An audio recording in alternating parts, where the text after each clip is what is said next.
Nous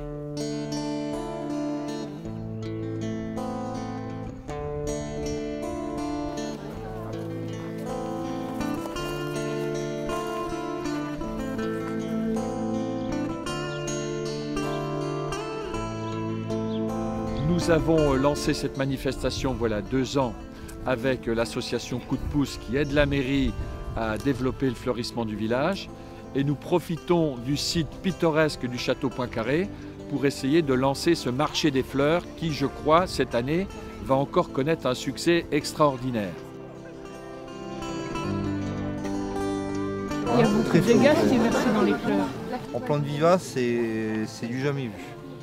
En plante vivace herbacée, c'est du jamais vu. C'est tout le monde. Au niveau des arbustes, ça va, mais les plantes, surtout souterraines et tout ça, ça a été tellement pénétrant au niveau du gel que... Et puis elles étaient comme déjà en printemps. Exactement, c'est comme le colza et le blé, c'est du jamais vu. Donc en fait, on est spécialisé dans les plantes vivaces, hein, donc ce sont des plantes qui repoussent tout le temps et qui sont adaptées à nos conditions climatiques. Donc c'est ça qui est intéressant, puisqu'en Lorraine, on a quand même un climat qui est très difficile. Donc il faut trouver des plantes qui vont s'adapter. En plus, nous, on ne produit pas sous tunnel, c'est-à-dire que toutes nos plantes sont hivernées à l'extérieur. Donc cet hiver, on a eu très froid, les plantes aussi, et elles repoussent. Donc c'est un gage de rusticité, de solidité. Voilà.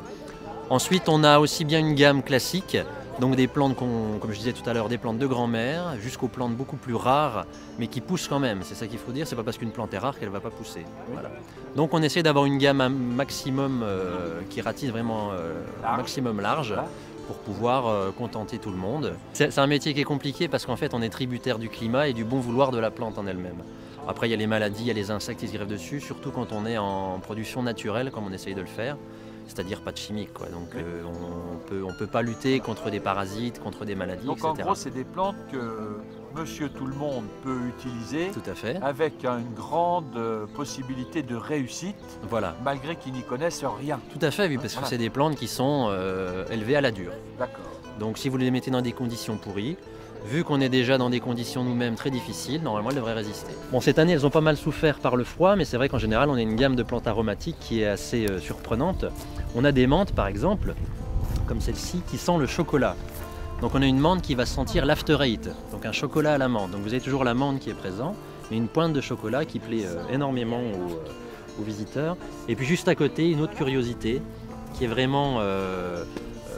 qu'on ne trouve qu'au jardin d'hôtes, c'est une plante qui sent le Coca-Cola.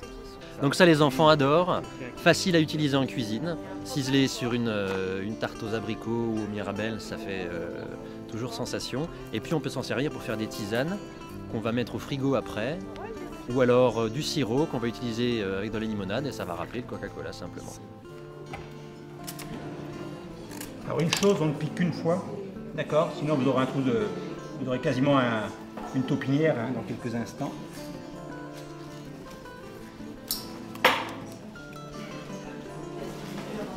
C'est mon axe de travail. Vous êtes d'accord? Voilà, et je vais partir de mon axe qui va influencer tout. Celui-ci, vous voyez, sa place, il va la trouver ici. Pourquoi? Soit j'essaye de faire ça, voilà, et il va trouver sa place en venant, si vous voulez, ici. Du coup, il va se retrouver fixé ici. Voilà. Il va venir se positionner là. Voilà. Voilà, il trouve sa place. Ah, voyez ici, je me suis permis un point de colle pour venir accompagner mon axe là comme s'il était naturel. D'accord? Voilà, je veux mettre ça en valeur. Ça voudrait dire que c'est un simple bout d'extrémité de branche, mais du coup il est mis en valeur. Je vais le faire accompagner. Alors, vous voyez, ces feuilles-là, elles vont trouver, un peu feuilles nénuphars, elles vont trouver leur place. C'est super parce que, regardez, quand vous avez des fleurs comme ça, des feuilles comme ça, regardez, voilà. Vous mettez ça, vous faites un centre de table. Alors, vous voyez, ici, pourquoi je viens les coller? Je veux ce rapport, vraiment la faire adopter par cette tige. Vous voyez la différence? Regardez. Vous faites ça, bon, c'est bien. Vous faites ça, il n'y a rien à dire. Pourquoi? Je ne peux pas vous dire. Quelques feuillages d'anthurium, donc feuillage exotique, et puis également rajouter dedans des feuilles, enfin, des portions de feuillage de pandanus, enfin, c'est une plante exotique également, mais dont les feuilles séchées ont été utilisées à l'envers. En fait, ici, c'est l'insertion de la feuille sur la tige. Voilà. Donc ici, je ne suis plus dans un rapport de nature, puisque je ne copie pas la nature. Et j'utilise des végétaux, dites d'une manière un petit peu détournée, mais ce sont que des végétaux naturels. Donc vous avez un bouquet très graphique, voilà, qui a beaucoup d'élégance et de style, avec pas grand-chose. Non, c'est vrai que j'ai commencé le métier, mes parents étaient maraîchers, mes grands-parents agriculteurs, mais c'est vrai qu'à 4 ans, j'étais déjà sur les marchés et à 5 ans dans les champs. Donc le métier, je l'ai appris sur le tas avec mes parents. Et moi, à 15 ans, je voulais faire herboriste. Donc c'est pour ça que je suis revenue sur mes plantes médicinales. Je suis très proche de Saint-Hildegarde de Bingen, donc moi, mon principe, c'est de cultiver comme en forêt. Donc toutes mes plantes vivaces, tous mes arbustes fruitiers que vous voyez, les petits fruits, ont resté dehors par -25. Mon but, c'est de trouver, dans toutes mes recherches, dans tous mes essais culturels, c'est de trouver la plante qui a besoin de vivre avec les toxines d'une autre. Donc c'est l'équilibre naturel. On dit du bio, ça... c'est un mot moderne qui ne veut rien dire pour moi. Pour moi, le bio, c'est la culture naturelle ancestrale. Voilà, vraiment la définition de mon bio personnel.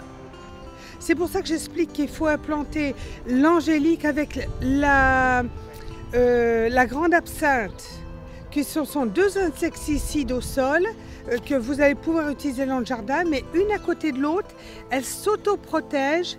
Et si vous avez une colonie de pucerons qui est de 50 cm, naturellement, 48 heures, la colonie, je l'ai démontré il y a 2 ans, j'avais mon contrôleur bio qui venait ce jour-là, et je lui ai montré les pieds qui étaient isolés, qu'avaient les pucerons, et les pieds que j'avais mis côte à côte pour faire un essai, et qui étaient naturellement, et moi c'est ça qui je trouve qui est là, ne plantez jamais de la tomate à côté des fraisiers, vous tuez les fraisiers.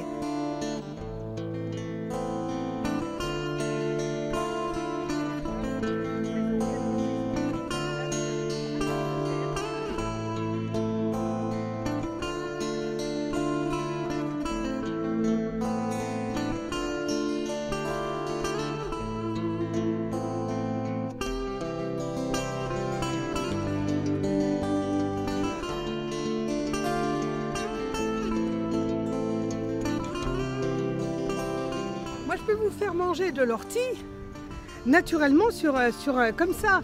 L'instant que vous la cueillez comme votre main, vous la cueillez comme ça par en dessous, vous la froissez. Les poils urticants sont dessus. Vous ne vous piquerez pas, vous la mangez.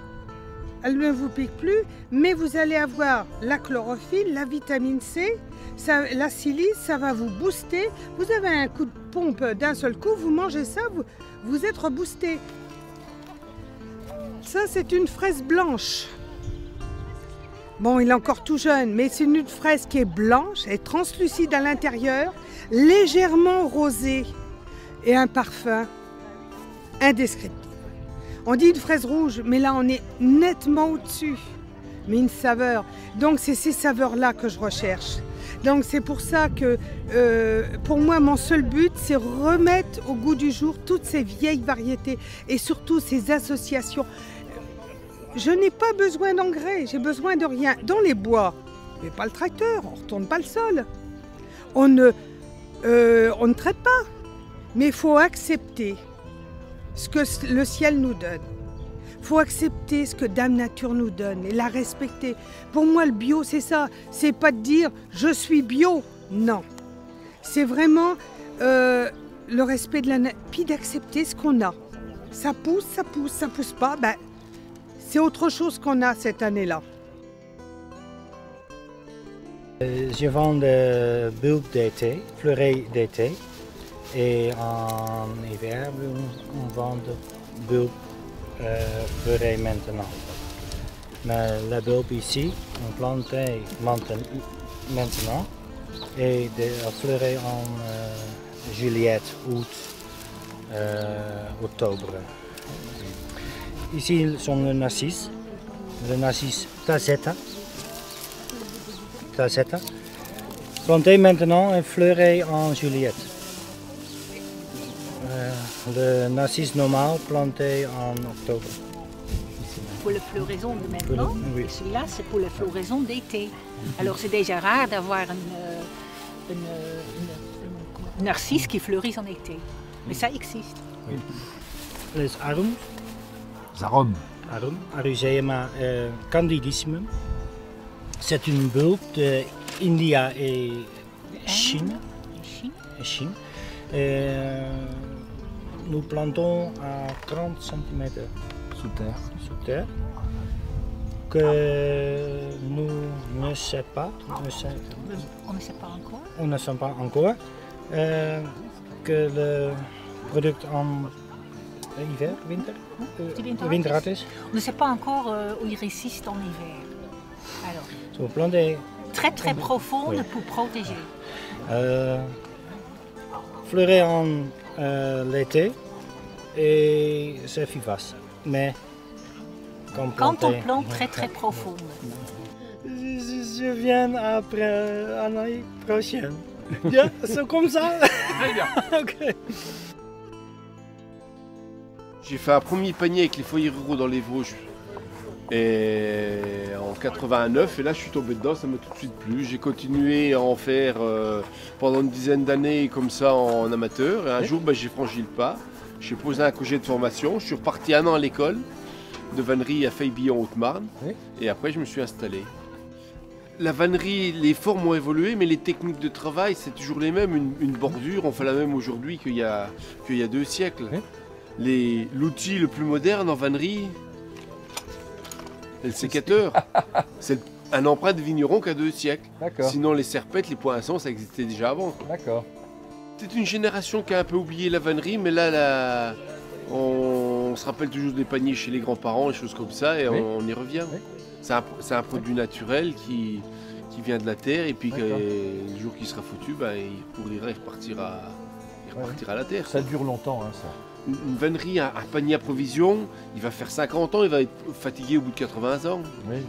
Un panier à bois costaud, il va vous durer 15 ans. J'ai une collection de plantes qui sont bien adaptées au climat, des plantes vivaces et des plantes aromatiques vivaces aussi.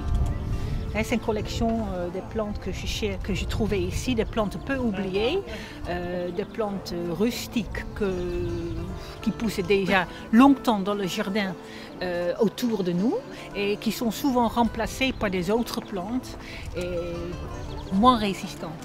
Par exemple, le pivoine en chêne, qui n'est jamais malade, qui n'attrape pas de maladie, qui pousse tous les ans, il revient tous les ans. Souvent, on trouve des variétés de maintenant qui ne sont pas résistantes, qui sont fragiles. Alors ça, c'est le chervi. C'est un légume en chêne. Peut-être jusqu'au 6e siècle, il était mangé beaucoup partout dans l'Europe. Ni de carottes. Et puis, bon, c'est un plant qui est complètement oublié. Et je l'ai trouvé dans un jardin pas loin d'ici.